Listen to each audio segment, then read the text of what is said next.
मी सांगेन की आम्ही हे जे बाल साहित्य संमेलन आज का भरवतोय तर 2013 साली शासनाने एक जी.आर. काढला की मराठी भाषेचा गौरव व्हायला हवा. मराठी भाषा ही इंग्रजीच्या आणि इतर भाषेच्या दडपणाखाली येऊन तिचा ऱ्हास होता कामा नये. तिचं आणखी वर ती आली पाहिजे, सगळ्यांनी ती बोलली पाहिजे. आणि त्यानंतर आम्ही राजापूरच्या शाळेत बाल साहित्य संमेलन भरायचं ठरवलं आणि तब्बल 10 वर्ष आम्ही तो उपक्रम तिथं राबवला.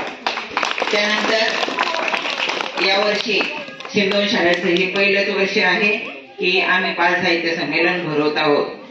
यानंतर काय असतं, त्यानंतर काय असतं, कसं असेल, हे सगळ्या गोष्टीसाठी सगळे नवीन आहोत. त्यामुळे आजचा हा दिवस खरोखर शिकण्याचा दिवस आहे. तर या ठिकाणी सर्व कार्यक्रम विद्यार्थी करत आहेत. अगदी त्यांच्यातूनच त्यांनी एका गुणी विद्यार्थ्याची जो NMS परीक्षेमध्ये उत्तीर्ण झालेला आहे संभाजी वाघेरीची स्वागत संमेलनाध्यक्ष म्हणून निवड केली. त्याचप्रमाणे अत्यंत चतुर आणि कुशाग्र बुद्धिमत्तेचा स्वराज याची देखील स्वागताध्यक्ष म्हणून निवड केलेली आहे. सर्व मुलांचा सहभाग आहे, पहिलीपासून तर 8वी पर्यंतच्या वेगवेगळ्या, कोणी कथेत आहे, कोणी स्वागतात आहे, कोणी सूत्रसंचालनात आहे, कोणी कवितेत आहे आणि कोणी परिसंवादात आहे आणि ज्याच्यात कुणीच नाही का ती श्रोते म्हणून देखील उपस्थित आहे.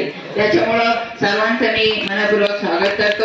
आमच्या विनंतीला मान देऊन आदरणीय डॉक्टर शिंगर सर जे या ठिकाणी उद्घाटन म्हणून उपस्थित राहिले, त्याचप्रमाणे आमच्या निशाताई कापडे मॅडम या देखील फार मोठ्या कवयित्री आहेत, त्या देखील उपस्थित राहिल्या. त्यांचे देखील मनपूर्वक धन्यवाद व्यक्त करतो आणि या ठिकाणी थांबतो. धन्यवाद.